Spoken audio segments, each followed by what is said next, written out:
Hello, everyone, and welcome to Beyond the Script. This is our second episode of our group panel. It's fresh, live, and natural, and we'll be talking about improvement of diabetes today. We've had some questions submitted to the panel, and I just want to welcome all of you here, welcome you back. For those of you here for the first night, this panel is a panel of medical experts. There are two. There are doctors from family medicine, podiatry, pediatrics. I'm a cardiologist. We have a nutritionist and a lifestyle coach who's among the group. And we address questions related to issues from health problems, really diabetes, heart disease, people who want to improve their functional status, a whole variety of things. We had a lot of questions about natural herbs and substances. There are a lot of people who are trying to find natural ways of improving their health, and this is a panel that is specializing in that approach. We're trying to help you take control of your life, help you take control of your health, and so that's the meaning behind this. So what I want to do is lead our discussion off today. Every session we have a topic of the day, and I'm going to share some thoughts about improving diabetes, or I should say controlling or reversing diabetes with diet. So what I'll do is I'll share a few slides with you, and we'll kind of have the group chime in. We do have questions that's been submitted prior to the show, and we will address these questions. Also, we're live. We can see your comments. So if you're joining in from Facebook or YouTube and you have questions, please submit them. My guest, my co-panelists, myself, will be looking at these comments and addressing them as a group. So you have a variety of brain trusts, if you will. And I don't know of too many places around that where that exists. So enjoy the show. And what I'm going to do, without further ado, start off with our presentation on heart failure. So I put together a few slides. Some of these slides are a little bit technical, and I made them technical for a purpose. I'm going to get my high chair here so you guys can look me in the eye. But I gave some technicality to these slides just to give you some insight as to how complex yet simple diabetes can be. What I wanted to do is share a little bit of data. We've treated diabetes with diet for a long time, more than 15 years. We've had thousands of patients. And here's some data that we have for some of our patients that we've looked at on a plant-based diet. And what we've done is this is a group of 200 patients, and we put them on an aggressive plant-based diet. I actually do a raw detox for about 30 days. And I'm showing you here the changes that occurred during that time. And what you can see, there's a significant weight reduction. And we did a percentage reduction so that we can compare apples to apples. Sometimes you see a large number and a small number. You don't know the relative changes. So what this bar graph shows is the percent change in these different parameters. Notice over here, the anthropomorphic changes, weight, BMI, neck circumference, waist, around 5%. Hemodynamic changes, similarly 5%. Systolic, diastolic blood pressure. You get to cholesterol, these biomarkers that are more biochemical, you see about a 7.5 to 10% reduction. But notice here, this small little change, it's called hemoglobin A1C. It's about a 3% change. And because we're talking about diabetes, I wanted to show you this, because diabetes isn't just a blood sugar disease, it's more of a metabolic disease. But we see in just 30 days that you see about a 2.5 to 3% reduction in hemoglobin A1C. Now, those of you who are part of our student audience know that, well, hey, hemoglobin A1C is an average blood sugar over 3 months. Why are you seeing a change in just 1 month? Well, I'm glad you asked. I'm going to address that later in my presentation. I want to show you these large bar graph changes of about 30 plus 35%. These are inflammatory changes, SED rate, CRP. The BUN drops because when someone goes on a plant-based diet, the amount of nitric compounds that you're bringing in that the liver's converting to from ammonia to urea goes down. Because when you consume animal protein, you're consuming lots of nitrous compounds that are converted to ammonia, which has to be converted to urea. And so the amount of urea you're converting is less when you're consuming less animal protein. So that's really a direct result of less animal protein consumption. But CRP and sed rate are inflammatory markers. So you're seeing that inflammation is going down. So this is a sign of a biochemical change that's probably a little bit more intricate than what you're seeing with the reduction in BUN. Now, this little picture shows, when we consume food, goes into our stomach, and then, of course, it's broken down, especially carbohydrates are broken down into glucose and sugar. And then, of course, the pancreas is stimulated to produce insulin, and the glucose goes into the blood, the insulin goes into the blood, and the insulin helps the glucose transfer from the blood into the cell where it's used for energy. And here's a kind of a picture that shows the little cartoon that shows the biochemistry of that. You have the glucose that's floating around. This is the cell membrane with the receptors, and inside the cells, you want to get the glucose from here to here. And so, but the key to that is the insulin. So these receptors have to recognize the insulin. The insulin gets in and opens up the receptor, and then the glucose goes in. So it's a simple process of insulin sensitivity and glucose metabolism go hand in hand. Now, this is a little bit more complex, and I don't want to belabor the point too much, is that this is at the level of the pancreas, and this is how these are many complex transport molecules.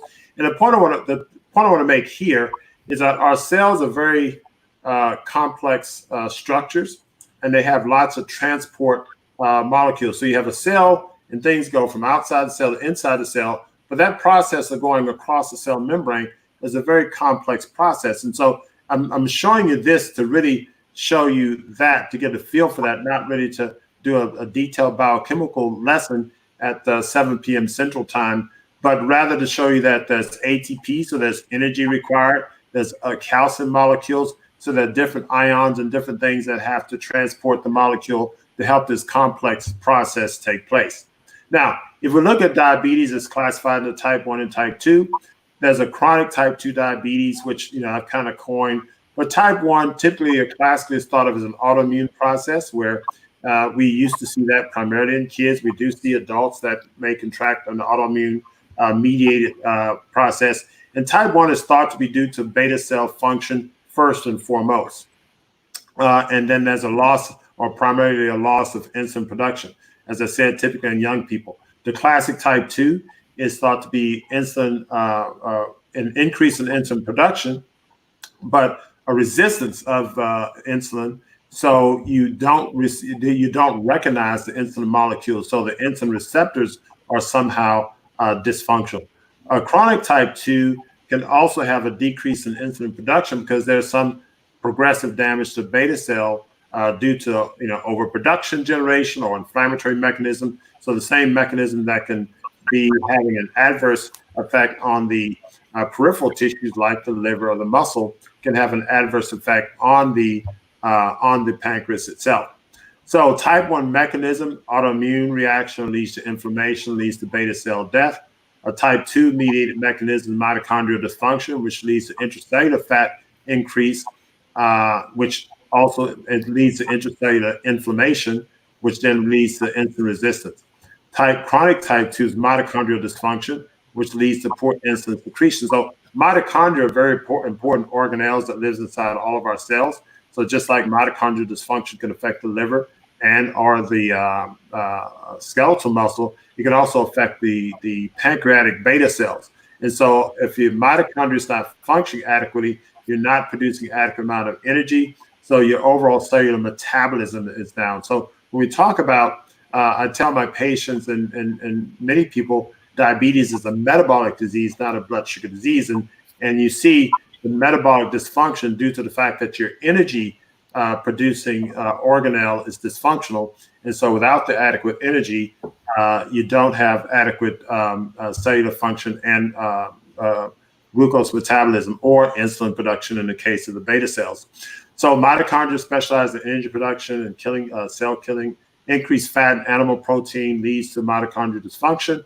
Increased inflammation can lead to mitochondrial dysfunction. I think the intracellular fat accumulation is associated with the intracellular inflammation. So mitochondrial dysfunction is insulin resistance, poor insulin secretion, uncoupling of oxidative phosphorylation of ATP. That's a fancy jargon, meaning that when we breathe, the amount of oxygen we bring into our cells is coupled with the amount of ATP produced. So if you say, okay, I'm going to bring in 2 units of oxygen, I get 2 units of ATP. So that's a coupling of oxygen to ATP. But if it's uncoupled, or at least partially uncoupled, I may need to bring in 6 units of oxygen to make 2 units of ATP. So there's a loss of efficiency for the amount of oxygen brought in and the amount of ATP that's produced. So that's that process of uncoupling, if you will. Insulin resistance, as I said before, you have the insulin molecules and the glucose, and the insulin, which normally should be recognized, but there's a process where the insulin receptors do not trigger glucose acceptance. And so this biochemical process at the intracellular level is impaired. And so blood sugar is not, glucose isn't transported across as efficiently as it is outside of this defect. Now, insulin, the long-acting agents, I'm not going to belabor the treatments, but there are lots of treatments. It's insulin, oral medications, and the list of oral medications go on to insulin sensitizers. The medication works at the level of the liver. There are also oral agents that work at the level of the kidney to force the kidneys to force you to urinate out more insulin. The surgeries, gastric bypass surgery has been shown to be effective of treating diabetics with insulin resistance, pancreatic transplant in the case of type 1 diabetes. And of course, the old boring lifestyle interventions, water, plant-based diet, and exercise. But these tend to be the most effective and the least intrusive therapies with the lowest risk of side effect. Lastly, what I want to do is share with you some of our published data. This is data from a group of patients we put through a meal plan and 30-day GK28. And what happened was that we looked at a lot of parameters, hemodynamic and biochemical parameters. But one thing we looked at is hemoglobin A1C. Now, these were not diabetics. I want to point that out. That's an important factor. So it's not like we recruited people who were diabetics. We recruited people who had hypertension and hyperlipidemia. That's it. So they did not have to have diabetes. Now, there were a few diabetics in the group, but there were not a lot. The average hemoglobin A1C at baseline was 5.9. So that at most, they're pre-diabetic and probably maybe some mild insulin resistance, but these people are not diabetic. And that's an important factor to point out. Now, despite the fact they did not have a very high baseline hemoglobin A1C and they were not diabetics, after about 4 weeks of a plant-based diet, a defined plant-based diet, we actually provided the food from our restaurant on site, and they followed this. They went from a hemoglobin A1C of 5.9 to 5.7, which is about a 0.3 change. You say, okay, 0.2 reduction. Now you say, okay, that's not too much, but it did reach statistical significance. That was about a 5% reduction in hemoglobin A1C in just 1 month. Now, as I alluded to earlier, hemoglobin A1C is a 3-month average. And you would say, well, why would you get a change in 1 month of something that's an average over 3 months? The answer is there are 2 factors that contribute to hemoglobin A1C. One factor is the 3-month average, but the other factor is blood sugar swings. So if you have a lot of fluctuation in blood sugar, that too will increase your hemoglobin A1C. And I suspect, now we didn't specifically test this, but I suspect that what we saw here was a reduction in the fluctuation in blood sugar. So where the blood sugar is not fluctuating as much, it contributed to the lowering of the hemoglobin A1C. In future studies, what we hope to do is that we hope to look at postprandial blood sugars. Because my theory is that on a plant-based diet, your postprandial blood sugars are going to be lower. And so I think when someone eats a processed food diet or animal protein diet, you get elevated postprandial blood sugars, and that gives you those swings. And I think that contributes to increasing your hemoglobin A1C. So that's the data that we have there. And I'll go ahead and come off of my slides and open the floor for comments from our panel, I guess. And Yolanda Petaway says, great evening, Dr. Montgomery and panel. Thank you very much for much needed appreciated forum. Thank you, Yolanda, and thanks for your support. And please continue to support and tell all your friends. Theory Shuri, hello to you, sir. And welcome to the show. So anyway, comments, smart remarks on the like.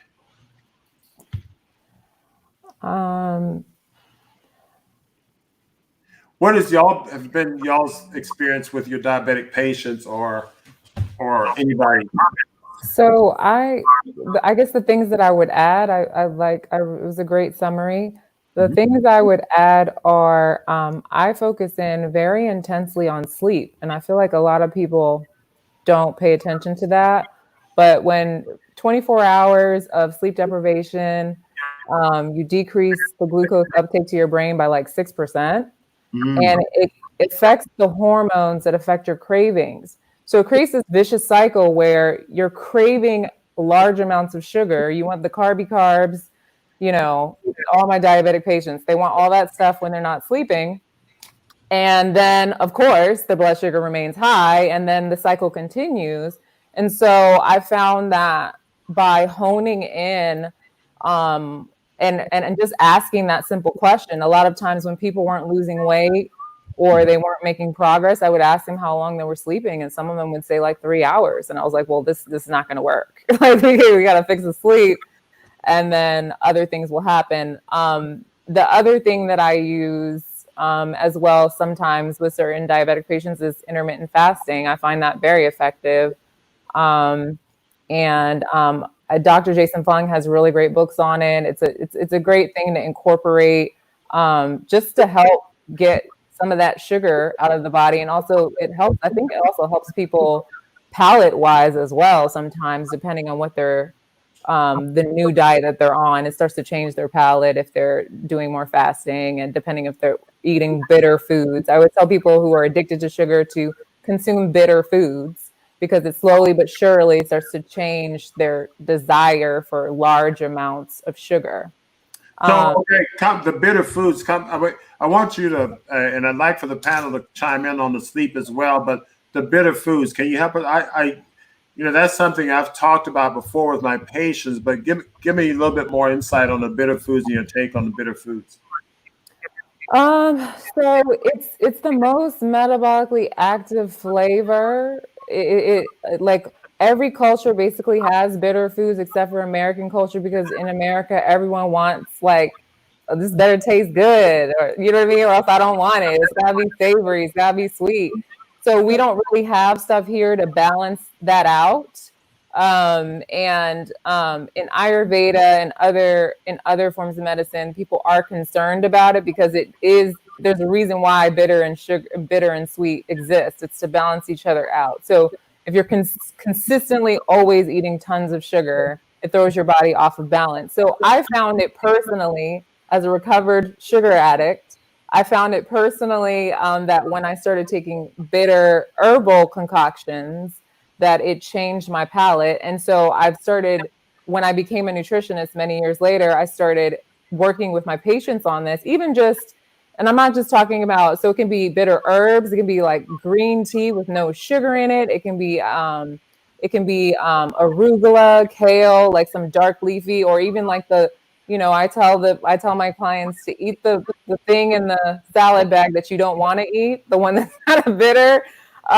Just any of those kinds of things are very helpful. And slowly but surely, as they do that, what they find is they have less desire to consume sugar. Yeah, we have Cynthia Hammond says, "What are bitter foods?" And I think you addressed that. We created a bitter breakfast for our patients, and we would have them eat watercress first, and then dandelion greens, and then they can chase it with spinach, which it was pretty sweet by the time you got to the watercress and dandelion green. So is that something you would have in mind, or you would agree with that approach? Yeah, that works too. I mean, any of those are bitter, but dandelion greens are exceptionally bitter. We're gonna. I think we came up with a topic, so we're gonna have you do a discussion on bitter foods and come up with some recipes for us. I'm serious. That's something that we came up with a bitter breakfast, and I read and I've heard that bitter herbs and things help cleanse the liver and perhaps the blood and benefits of bitter foods. Would that something you'd like to help us out with? Maybe. Yeah. Dr. Atkins is going to take over water next week. So week after next, we'll do bitter herbs and the benefits of bitter foods. And then we can more aggressively answer Cynthia Hammett's question, what are bitter foods? We partially answered it, but she wanted to know what are bitter foods.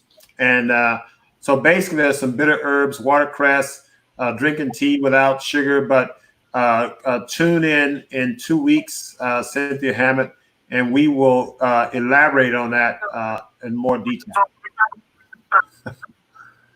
Now, Shonda H. of Real Food and Drinks, would fermented vegetables qualify as bitter foods, or is this is another property? Let me just put that question up. So, would fermented veggies qualify as bitter foods, or is another property of fermented vegetables that combat the desire for sugar? Anybody want to? Is that? I would say no, but I mean, fermented foods are great as far as getting your good bacteria in.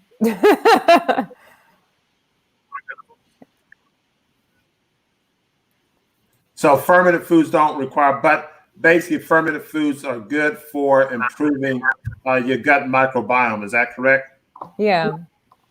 Okay, so hopefully that addresses your question, Shonda H. Great question, though, because some people can confuse the whole aspect of fermenting foods and consuming bitter foods. So that's a good point.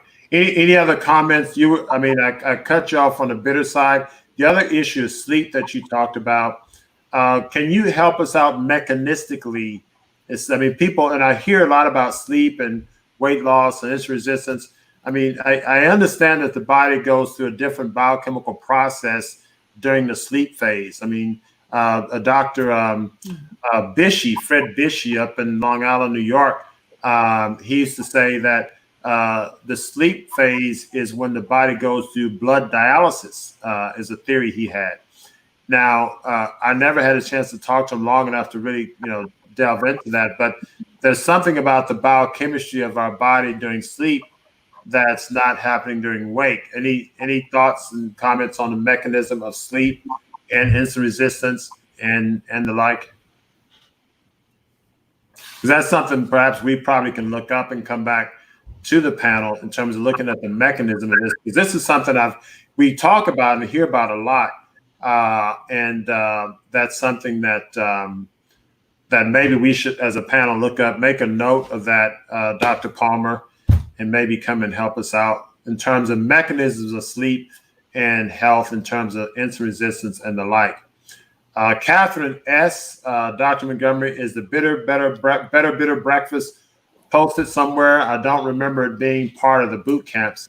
Yeah, it was one of those things we tossed around. So I will post the bitter breakfast. And then when Isosa does her presentation, it'll be a more bitter breakfast. So anyway. Well, just make sure they don't do a sugar-filled lunch. Chase it down with some sweet Kool-Aid or something. But anyway, no, that's but no, I that bitter is something that I'm working on adding more to my diet as well. That watercress, that makes you tear up a little bit. You got to chase it down with spinach when something makes spinach sweet. That's interesting. You're welcome, Catherine S. So, any other comments on insulin resistance? One thing I want to emphasize to the audience to let them know, because people don't always realize how important diet is when it comes to addressing diabetes. Because, like you said, it's a metabolic condition, but I always say it's a condition of your diet. Because you are what you eat is directly proportional. So they really have to consider having tight control. Looking at the, I have a good friend of mine and who is a diabetic, and his biggest issue is he stopped eating sugars and stopped eating a lot of foods, but he doesn't realize how. Uh-oh. Hello? We froze. Starches, which. Okay, good.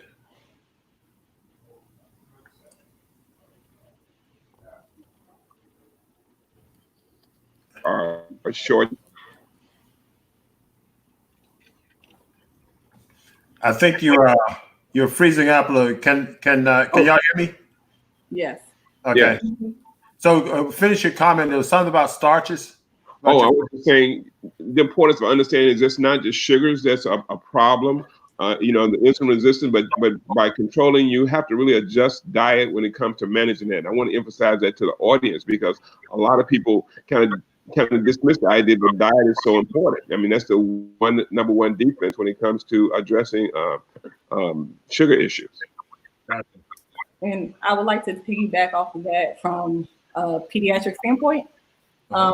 Try to get my new mommies to feed their children veggies for the first, when we start solid food at 6 months until 1 year, because a lot of the pre-prepared children's jar of food is sweetened. So everything is sweetened. So when you teach a child from the first food that ever hits their tongue has to be sweet, then it's a setup for future of you need sugar in order to eat. So it's a style thing. It's not something that you're going to see a lot of probably in books, but I emphasize veggies for those months to get the child's tongue used to tasting actual food and tasting what veggies actually taste like without covering it with sugar, such that when they are 1, 2, 3, 4, 5, 6, 7, now they will actually have a taste for some veggies and not have to use sugar on top of it, because obviously that's going to lead them to having to use sugar in everything into the future. And that's a whole life of high glucose leading to type 2 diabetes earlier in life.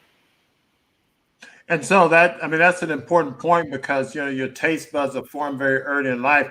Dr. Palmer, I remember doing my pediatric rotations, and we'd have the patients, young patients coming in with diabetic ketoacidosis. And, we would, the thought then, the mechanism was that, okay, they had a viral infection, which triggered an autoimmune reaction and killed the pancreas. And so they needed insulin.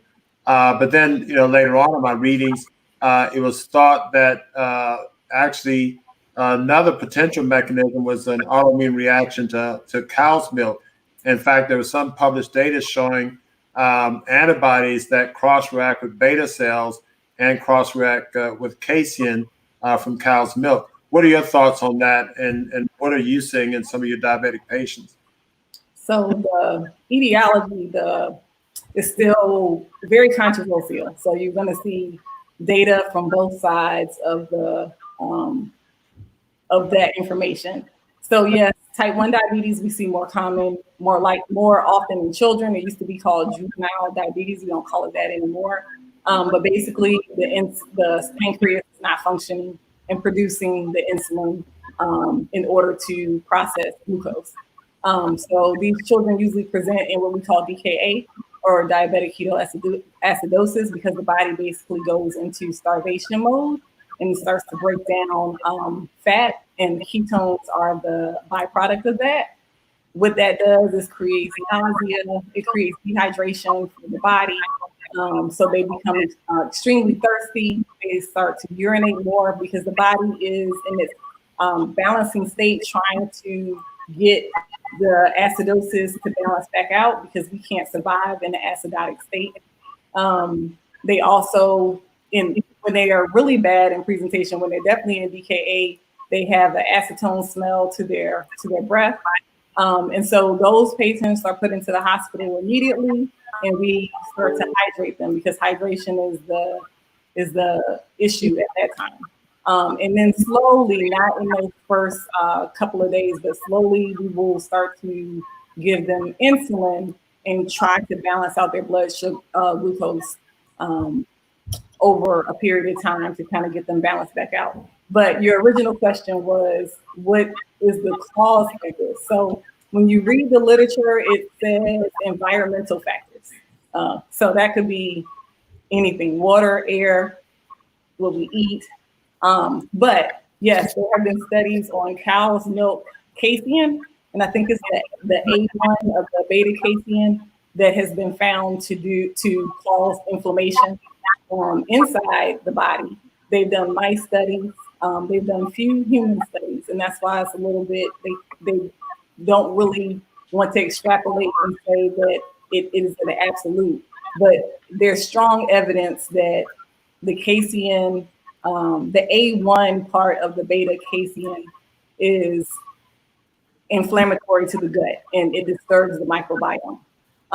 And so leads to the problem with the pancreas and also other autoimmune disorders, thyroid problems, celiac disease. And so it is one of those factors. When I say it, I'm talking about cow's milk. It is a factor that is being looked at, that's still being studied as of a 2017 and 2018 study that I referenced, that the verdict is still out. Wheat is also named as a food that can cause inflammation in the gut and have a negative effect on the pancreas. Say gluten. But the common hit mechanism is autoimmune. Is that correct? Yes. Yeah. So at least so there are a lot of things that can trigger the autoimmune system. So I guess it's fair that it is somewhat, I don't know, controversial, still out there, because I think it's like one of those all of the above or many of the above that can trigger that. So yes, you can have a viral infection that can trigger an autoimmune mechanism, but there's also a food component that can trigger it as well, or foods. And so that's an interesting comment. I just want to comment, Patrice Moshe says that while living in SG, I ate more bitter herbs and greens, foods and drinks like bitter gourd. I retrained my taste buds some. Month-long fast from refined sugars helps. So this is something that Sosa is going to help us with. She's going to give us a little protocol in terms. I'm looking forward to that. So a new bitter. I may have to throw away my better bitter breakfast. The more better breakfast. The other comment, I've read studies that turmeric helps with managing diabetes. Can anyone comment on turmeric? Turmeric can decrease inflammation. So maybe in that way it is helpful. I don't know about managing it only with turmeric. Curcumin, yeah. I agree with the inflammatory mechanism, and the piggyback on your comment, and to some extent implications, that we often want to get into the sort of isolated foods. Does this food do that? Does this food do this? And we had some questions related to that. And it's really a broad group of foods. And I have a strong bias in what you remove.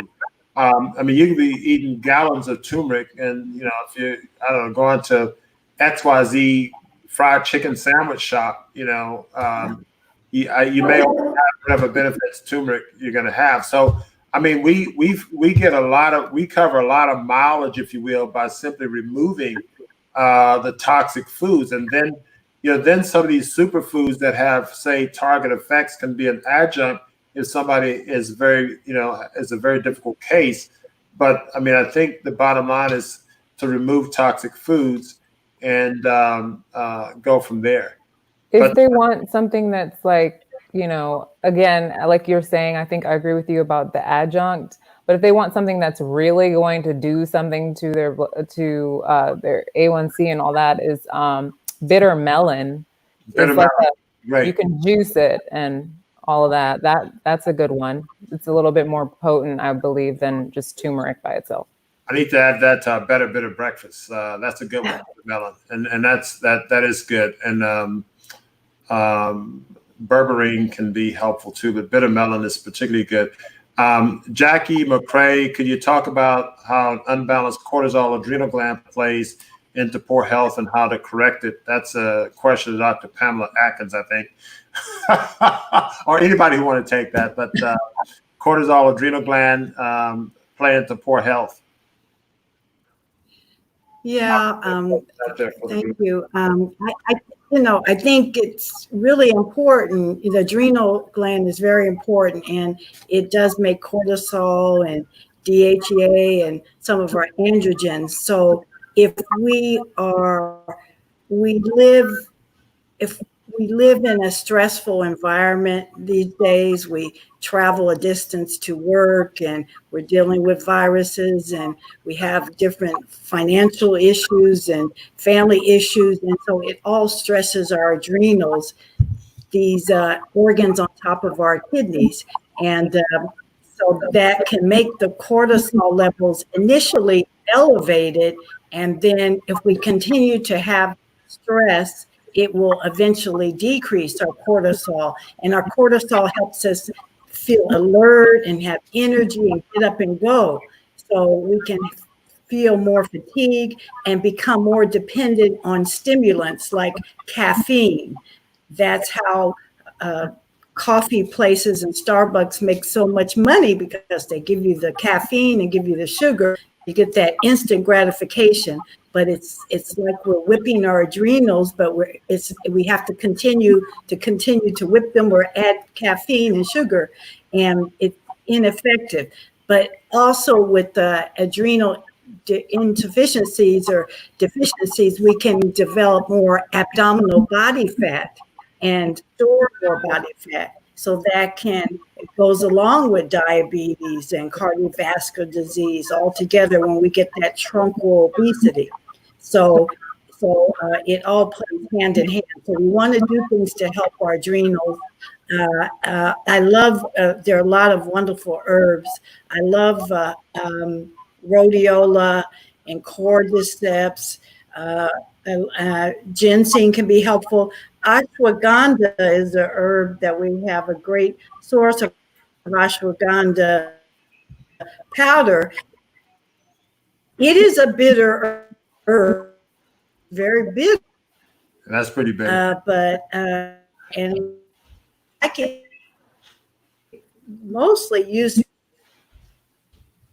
powder used as a tea, but I like with a little mint. It makes it more palatable to drink. And I recommend drinking it without a sweetener. But those can be helpful to support our adrenals and give us more get up and go and to wean back off the caffeine. Now you mentioned at the outset, Dr. Atkins, that that's helpful. You mentioned at the outset like a stressful lifestyle and the like, and us being up and going. You know, a lot of people not sleeping. How would you describe, say, normal things? Yes, but the adrenals are very important, and so. What would you recommend? So, like, I guess sleep is an important thing, and rest in terms of helping the adrenal recuperate. I didn't get the full question. The adrenal glands. What would you? How would you outline a normal lifestyle? Yes, it's very important to get adequate sleep. Gotcha. Oops, I think you're breaking up your mic. How would I diagnose with sleep, etc.? Is that what you're saying? Okay. Yeah. So I mean, is sleep, would that be the number one thing you would recommend? I would recommend stress reduction measures. So these can be things like listening to soft music with our feet up, eyes closed, or it could be biofeedback, breathing exercises, meditation. It can be our prayer, but something in addition to that, where we can do it without stimulation, not watching TV, not playing computer games, but something to support our adrenals or nourish our adrenals. So I usually recommend doing that 15 to 30 minutes once or twice a day. Many people with fatigue and issues with adrenal problems should do it twice a day. But sleep is important. Getting good nutrition is important, because if you get bad nutrition, it's not as helpful. And good diet, good nutrition, and exercise, but just a light exercise. It doesn't mean you have to be an Olympic athlete, but to walk, ride a bike, yoga, whatever you can do that's not overly taxing, but that can help nourish your adrenal glands and jumpstart them. Here's another question from Jackie McCrae regarding cortisol hormone supplements. Are they okay? It's hard to hear suggestions. I'm going to type in some of the suggestions in, Jackie, but the question is cortisol hormone supplements. Are they okay, or what do you say on that? That sounds horrible. I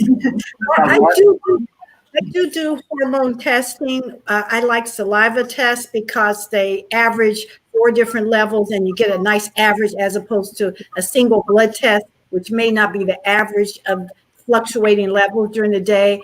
But as many doctors that do hormone balancing do supplement with cortisol, I choose not to. I don't like supplementing with cortisol. I find that I would like to do the measures I said with the herbs, with the relaxation techniques, and the getting our rest, good nutrition. Does much better, because sometimes depending on those cortisols can edge the blood sugar up, and so I choose not to use low dose cortisol prescription medication or even compounded, but I like to do it in a more natural way, and I think we can accomplish it that way. But we do really have to do what I call adrenal support protocol to support the adrenals so they're revitalized. And I typed in that summary answer. Basically, we recommend stress reduction, sleep, and herbs for adrenal gland support over cortisol supplements. I'm going to bounce to a question from Karen Evans. How frequently can I juice fruits without negatively impacting my A1C? I'll address that one from our experience. When we see patients, we put them on detox regimen, which would include juice feast, which is vegetables and fruit. And what we do is we liberalize the fruit consumption, whether it's in the form of a smoothie or cold pressed juice. Now, I want to emphasize cold pressed juice, not fruit juice off the shelf that's pasteurized, that's been chemicalized, but a natural cold pressed juice or fruit or smoothie. We liberalize the fruits that our diabetics can consume. And in the vast majority of cases, we have no trouble. Now, there are some people that have extreme insulin resistance, and then we have to go to lower glycemic index foods. So my general answer to that question from our experience is that there's no restriction if you're eating a natural cold pressed juice. You can add it to your foods and the like. But again, everybody's has to be individualized. And so I want to emphasize that. But I make that point because everybody's so much against fruits and diabetics. And I've seen some of my colleagues in the plant-based community saying that, well, our diabetics, we restrict their fruit early on. And it's been our experience, and this is thousands of patients, not just one or two, that the vast majority of our type 2 diabetics tolerate fruit very well. Is when we take them off the processed foods, the animal protein, that the insulin resistance go down and they tolerate these foods very well, as the body should. But that's been our experience. I welcome anybody else's comment and share their experience. Well, I like to include vegetables as well. I don't, not just fruit. And so we generally say for every fruit, maybe 2 or 3 vegetables. And so I like to include those. And I just think I like to make it more the way that, nature makes it, way God makes it, with include the fiber. So I do lean towards more smoothies and things like that, where we get the fiber and the whole plant and fruit together, because the fiber slows down the blood sugar from peaking. And so if you have the juice with no fiber in it or very little pulp or fiber in it, then that blood sugar can peak more. So that's how we prefer to do it. Yeah. Mm-hmm. No, I was going to say, I agree with that. I pay attention to what the particular client is eating. And if they're like mainlining pineapple and it doesn't seem like it's it's doing them well, it's like, hey, put that in a smoothie and add some spinach and add some other things. Like you said, sometimes it's the combination of things. A lot of people are eating things, they're not eating enough protein and healthy fat with it or something like that, or they don't have enough fiber with it. And that then causes the negative response. Yeah. And I agree with a balanced diet. And I agree that natural foods, fiber has a role. Cold pressed juices do have a certain amount of fiber.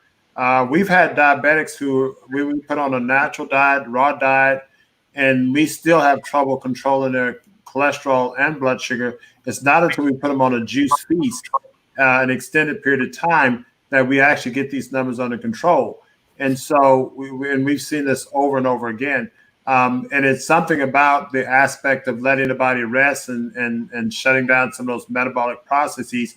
And there's other aspects of patients' gut flora is not ideal, and there are a lot of other factors in play. But that's just been our experience. But I agree with y'all in terms of a variety of foods.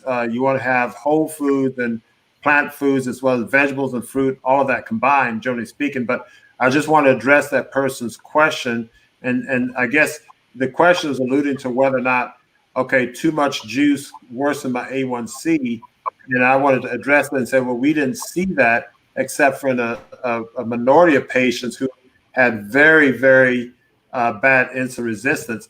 And then even it took time, but then even then they were able to tolerate high amounts of fruit. There was a question about the saliva test. Does the doctor have to order a saliva test, or those are kits they can order themselves through these companies?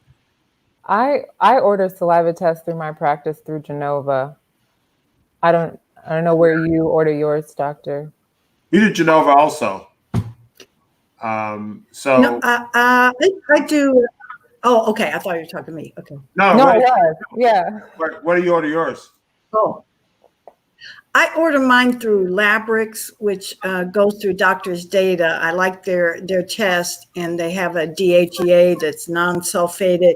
But there are various companies that do saliva tests and do a good job, but most of them need a practitioner to interpret them. And so usually you order it through a practitioner, but there may be some companies online that do testing, but you usually want to know, well, what does it mean? What should I do? That follows getting the results. So even if we can if there is an opportunity to get it for ourselves, it may be helpful to have a medical practitioner, health practitioner to help interpret them and have a plan of action. I'm gonna hit these two other questions real quick, and we'll go to our pre-submitted questions, which we've discussed offhand. This is Afsha Azim. What are good preventive measures if you have a strong family history of diabetes? Anybody want to tackle that after my presentation, or I think a plant-based diet is going to be the best thing to do. I would imagine she's talking about type 2. Family history of type 2 diabetes. And if that's the case, then I would say go on a plant-based diet, exercise, rest. I mean, a very strong lifestyle habits. I mean, sleep, family, exercise, all the types of things that enhance your body's function and therefore enhance your body's metabolic machinery and put you in metabolic balance, biochemical and physiological balance. It gets you away from diabetes. Diabetes is an imbalance. And so I think that's the way to do it. And the whole thing with family history, what I want to emphasize is that there is a concept of gene expression. So people think that because I have a genetic predisposition to something that I'm deemed to it but you can have the blueprint, but if you don't express that blueprint, then you don't necessarily have it. And Dean Arnold showed that with prostate cancer. We also saw that in our clinic with cardiovascular. We had some data showing where we were able to test it. We have a blood test that was looking at gene expression for atherosclerosis, and we were able to show a reduction in that gene expression in about a 4-week period of time with a detox diet. So there's some evidence that nutrition and lifestyle can reverse gene expression directly. Go ahead, Dr. Atkins. Yeah, I tend to agree. I tend to agree. I think we have the power. We can override our genes, our genetics, because most of us that you're looking at have family members with diabetes, and most people of color, but even people not of color, diabetes is on the increase because we have all this processed food, that something has been done to the food before we get it. And it is increasing our risk. So the more we eat simply and unprocessed, fresh foods, more plant-based, and watch our starches and sugar and exercise, we can override it. Keeping our body fat down. So, I eat different the way I grew up or the way my parents and my family eat. And so when I go to family reunions, I don't eat what they eat at family reunions. I go to a wedding, I may not be eating typically what they're eating, but I go to fellowship. But you have to realize that we have to eat differently if we want a different outcome with our health. No, that's great. I would just add that related to exactly what you're saying is just take inventory of what everyone in your family who has diabetes has been eating, and then perhaps do the opposite, and add some sleep, hydration, all the other good stuff. I find that also too, I've had a lot of Indian clients that have diabetes. And so you need to look at what your family is doing and your immediate family and all that. A lot of my Indian clients, sometimes when I take out the dairy, because they're actually doing a lot of dairy and a lot of carbs, then it actually their A1C starts to normalize. So you need to figure out what it is in your family, in your cultural diet that might be causing so many people to go down that path, and then intentionally make a decision to do something different. And I wanted to add to, a lot of times, which I found, eating certain things here in the States does not work well. And you'll see the effects on your body. But if you travel outside of the country and you're back at home and you know where the grain is coming from, and you do fine with the breads and you do fine with these foods. So you have to understand that the source sometimes is a problem. It's not necessarily that the food, but the source here has changed from what it used to be 20 years ago. That's a great point. We need to talk about food procurement and growing our food. Dr. Ford Atkins is the farmer among us. I hate to load people on that, but I think that's a very important topic. We really need to address that in the future, because I think it's something that really bears, because there are a lot of people who are eating a plant-based diet, and we talk about that, and many of you talk about the plant-based community, and I know Dr. Pam Atkins is always on me about our restaurant, and make sure it's organic, We're getting food from a sustained farm, and it's mostly organic, but it's from a cost effectiveness standpoint, it's a challenge. But I think it's a very important thing, and the point you raised is not just about organic or inorganic, but it's about knowing where your food come from, and so they're even manipulating the organic stuff. And so I think that's going to be worth a discussion in the future.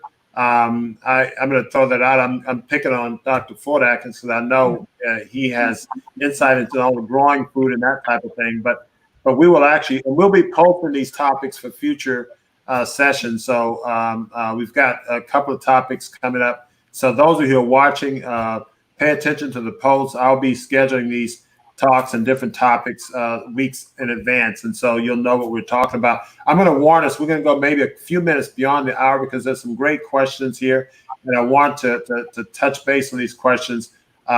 This is a question from Karen Evans. Qigong and Tai Chi is helping me alleviate stress, improve balance, decrease discomfort from neuropathy, improve sleep, and decrease chronic pain. That's not a question of comment, but so these are certain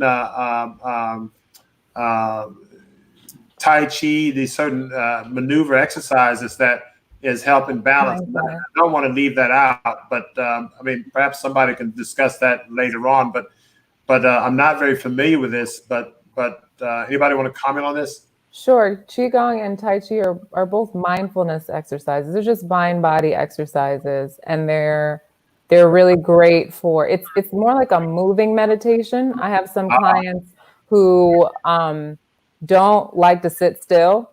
Mm-hmm. So if they're the type that knows that they don't like to sit still, I tell them to try walking meditation, literally just walking in nature, or try Tai Chi or Qigong. They might get into it. Great. And here's another important question. Can you talk about benefits of plant-based eating for women whom may be trying to conceive, whom have had issues with fertility? Anybody want to address that? I have some comments based on some studies I heard about, but anybody want to comment on that? I have comments, but I kind of want to hear Dr. Pamela's point of view. I think it's a great option, great idea. I think you can get your protein through plant-based diet, and you really have to rev up the dark greens and things like that to get your calcium and your nutrients. But, and there's a lot of good beneficial oils. You want not to forget your omega-3s, your hemp seed, your chia seed, your avocado, things of this nature. But it can be done very successfully, and you can have a very healthy baby and mom that way. And one comment I remember, Michael Greger did is one of his, and I need to maybe try to find that and give some references, but he did a nutritionfacts.org, did a discussion on plant-based diet and pregnancy. And actually it was a study where they looked at, it was back in the 60s maybe, where they looked at Black mothers who were pregnant, and they did a study where a group ate the regular diet, which had the regular amount of protein, animal protein in it. And then they had another group that gave extra dead animal flesh, animal protein too. And then they followed them, and the ones who consumed more animal protein had more, birth defects, more, peripartum complications, et cetera. So, granted, the standard amount of animal protein is bad enough, but when you add to it, so that shows an association with increased animal protein with increased problems. Now, that wasn't exactly the question, but clearly it underscores the importance of a plant-based diet to a healthy mother and a healthy pregnancy. And we've got a couple of good questions, but I want to get to these questions that were submitted early on. The first one, Loretta Brunson submitted, is Hawthorne and Arjuna good for CHF? And let me say this. One thing I'm going to do is, and I just came up with this idea, this session, is that some of these questions are a little bit more elaborate or require more elaborate response. And so for these, what I'm going to do is type out like a little brief discussion or dictate a brief discussion and put it in our notes for the next meeting. But what I will do to address this question, I actually looked this up to really, consolidate my thought process. But Hawthorne berry has some vasodilatory properties and theoretically can help heart failure. I did look up some studies where it was mixed, and so it wasn't shown to be definitive in terms of it was neutral rather in a control trial. Now, I'll have to look at other studies. There may have been some other studies that have shown some benefit. Arjuna, by the way, is, and I looked at a series of studies, and these are small studies. There were some that has control and some where patients were their own control, but it shows to be a vasodilator of the arteries. So it can not only decrease angina, open coronary arteries, but decrease blood pressure, and has had beneficial effects on heart failure. So, and I think the mechanism by which it improved heart failure probably reduces vascular resistance. That was one study that looked at it improved stroke volume, which improved the amount of blood the heart squeezed out with each beat, and improved the ejection fraction, which is the percent of blood that the heart contracts with each beat. And so it had definite benefits on the hemodynamics and also symptom reduction in small studies that were done in multiple groups of patients. So it seems to be stronger data for Arjuna. Again, I'm going to look at some more of this and try to substantiate this a little bit better. But that's the data. Arjuna, definite benefit. Hawthorne, questionable. More studies may need to be done. I will make one comment. In our data, we published case series of patients with improvement of heart failure. And when we look at a raw plant-based diet, we saw a reduction in vascular resistance. We saw improvement in ejection fraction. And we see that routinely in our clinic. We put patients on a plant-based diet, ejection fraction go from 25% or 20%, which is very low, up to 50%. And so these are people who are taken off the transplant list. And what we've seen when we measure the hemodynamics, vascular resistance goes down, stroke volume goes up. And this is both an MRI data and also non-invasive hemodynamic data in our office. So that's consistent with what you would see with Arjuna. I think you want to have a diet that's plant-based only or plant strong to get these benefits, although you can't have certain foods that have these strong enough properties at the herbal level. They have sort of a medicinal-like effect. So that's my take on that question.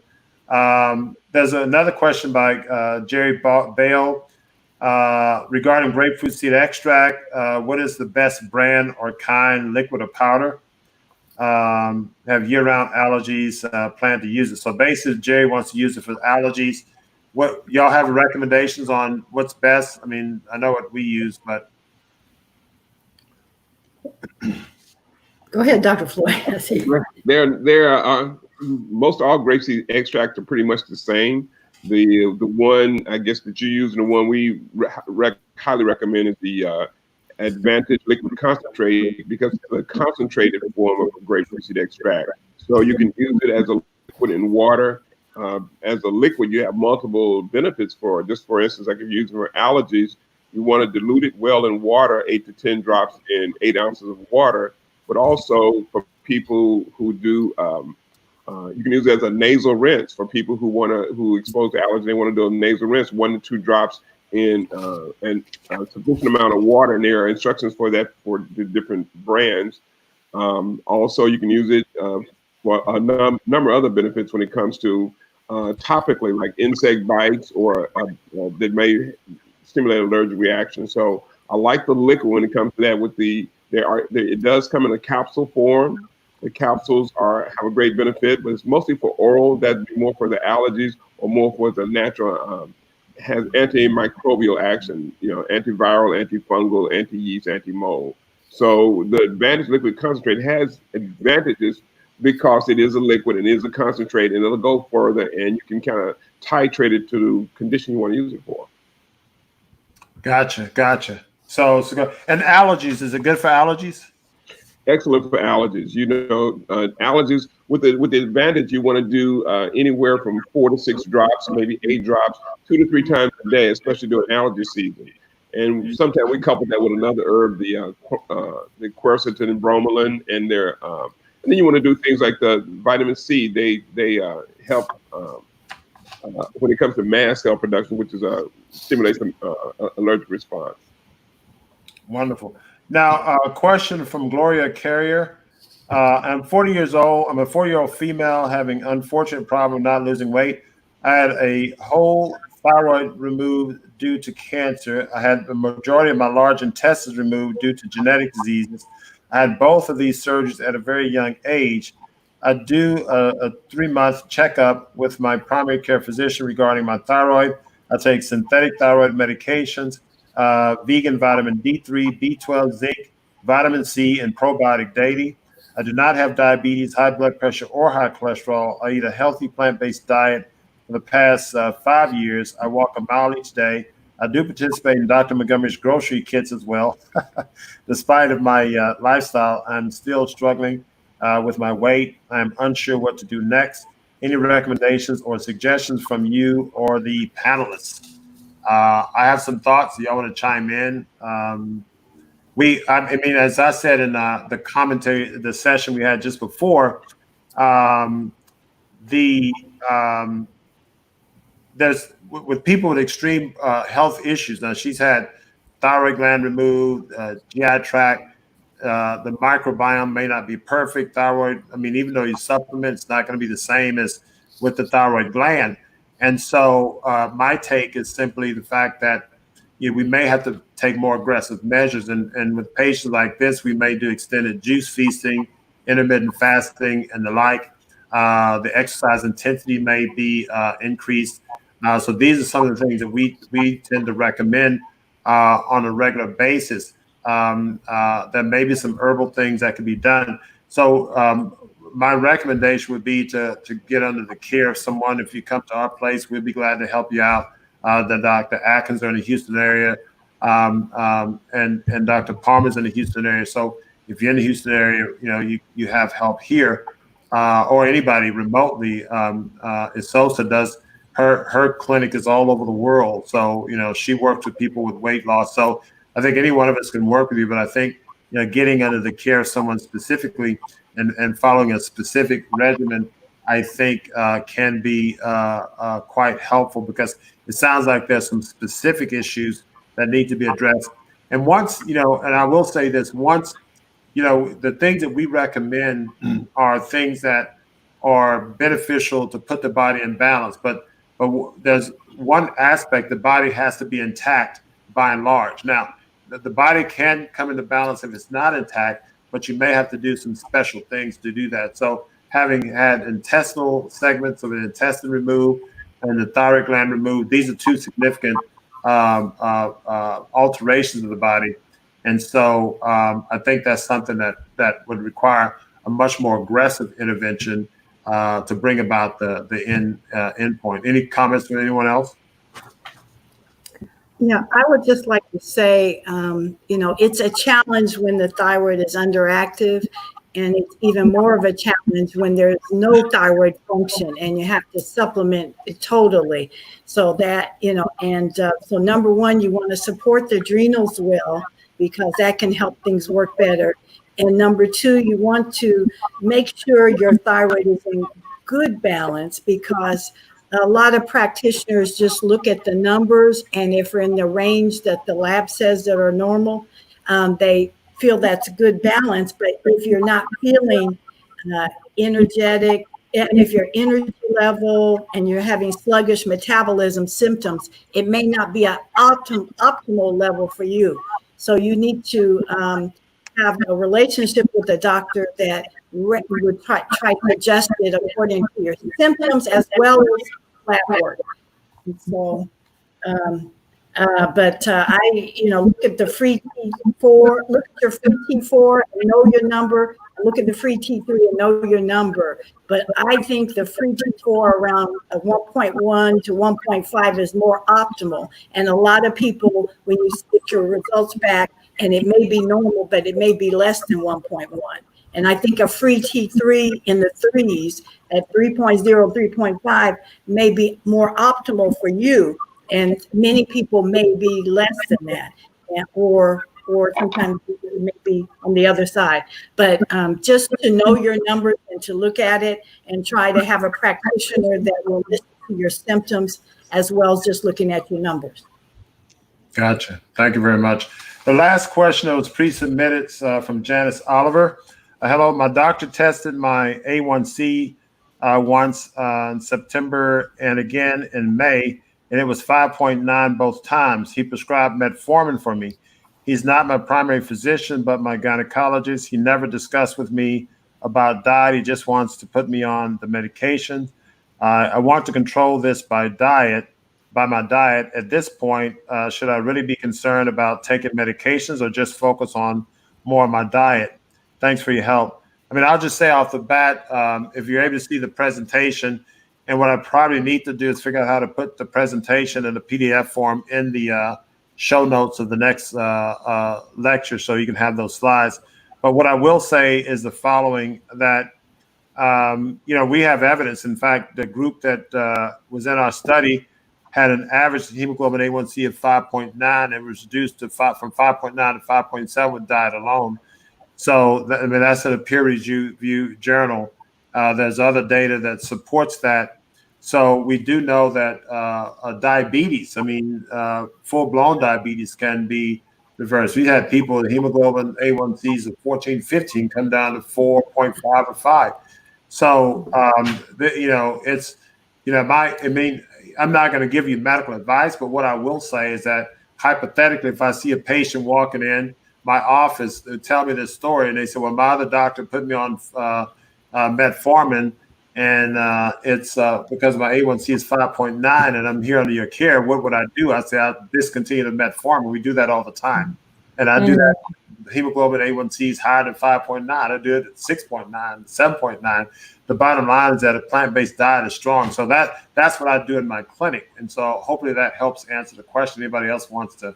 I would like to chime in, although I can't discontinue anyone's medication because I don't have that authority. I see a lot of clients on all of these medications, and part of my job is also to pay attention to the nutrients that those medications deplete and ensure that they are well aware of what the medications are depleting and the risks of that. And so metformin depletes B12, folic acid. It can also deplete CoQ10, which can increase your heart disease risk. And so I always look at that. They've even done studies. I think it was the Archives of Internal Medicine. There was a study where diabetic patients on metformin had B12 levels. It was less than half. Was it less than half the B12 levels than those who were on the control group? So like their B12 levels like tanked, and the longer they were on the metformin, the more their B12 went down. So I'm always looking at that, and I'm trying to also make sure that they are, if they're taking all these medications, I always ask the question of what other supplements are they taking and what their diet is doing as well, to try to fill the gaps so that they're not just like left high and dry only on medication with no nutritional support. One thing I want to say too, I'm gonna jump in before we close. I'm gonna stress again that diet is the most important thing. It's much more powerful than medications when it comes to that. Again, I'm not advising people not to take their medication, but what we see even in podiatry, in my profession, people who take medication, although they take medication which makes their numbers look better and control the numbers to a degree, the symptoms they have when it comes to diabetic peripheral neuropathy, when it comes to the other diabetic conditions, when it comes to retinopathy or problems with the kidneys. Also, when it comes to diabetic ulcers or wound healing, those things tend to decrease over time. Even if you're on the medication, people think they're well controlled. I'm taking the medication, my numbers are good, but my body is still deteriorating. So the best way to prevent that is to balance your body through diet and nutrition. So metformin and medication like that may address one particular issue, which is that hemoglobin A1C number, but you just mentioned all the negative effects it has on other parts of your body. And so your body tends to continues to deteriorate over time. I've treated many diabetics who were taking the medication religiously, and they just went downhill over a period of 7 to 10 years, or even faster, depending on how well they were controlled. Yeah, it's important. The body is a symphony. It's not just a one-man band, and so there are a lot of things that is very complex. And as Dr. Atkins says, you can treat one biochemical reaction, but you mess up a lot of others. And so medication should be temporary at most, and you want to try to get them out. I'll throw the last comment up for the evening. Cynthia Hammond, she's been on with us for a while. She says echinacea helps better control the sugar cravings. Anybody want to chime in on that as we get ready to sit out? That I've never, but I mean, it's a great herb. I've never used echinacea in that manner, but that's awesome. I haven't either, but it's a healthy herb, I'm not aware of that, but it's good that I agree. Piggyback on that. Good deal. Good deal. All right, guys, as we get ready to chime out, Karen Evans says pandemic is proof to grow your own food. Dr. Atkins is going to help us with that in a couple of weeks. But again, this is a great session. We went over a little bit, but we had some very important questions, and people are still leaving comments and things. And everybody who's on, this is a weekly show, and we want to invite you to invite your friends and loved ones. Some very important information comes on, and we're going to start leaving some notes in the comments. And I'll work with my technical team in terms of helping us build up a process of leaving some of these notes. But of course, you can always go back to the recorded show. So until next week, guys, it's been a pleasure. We're talking about water next week. Is that right? Yes, we're going to talk about water everywhere. But, show some pictures of my new water filter that's delivered, not yet installed, but hopefully it'll look good. So anyway, thanks a bunch, and we'll see everybody. And I put this in the comments last time, but for everybody, I'll just throw it up again. If you had questions, that we try to answer all the questions online, and as we get busier, we won't be able to answer them all, but we will show preference for the questions pre-submitted. And as we get many more of those, we'll start to address those. But you can submit your question at beyondthescript@montgomeryheart.com.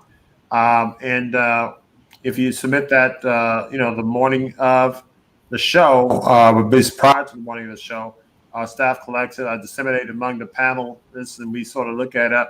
Some of your questions will be very tough, and we may have to, look up some things and what have you. So, we don't just shoot from the hip. There's some questions that are pretty insightful, and we may have to do some research and confer among each other. So that's how much we think your questions are important. So the earlier you submit them, the more time we'll have to spend reviewing them and researching them. Of course, we all have busy schedules, but we think this commitment is very important to the general public. So we want to make sure we give you the time that you need. So please submit those questions beyond the script at montgomeryheart.com. as early as you can if you didn't get them answered today. And but until next time, we look forward to see you. Y'all take care. Good night. Thank you. Good night. Good night. Good night. All right. Take care.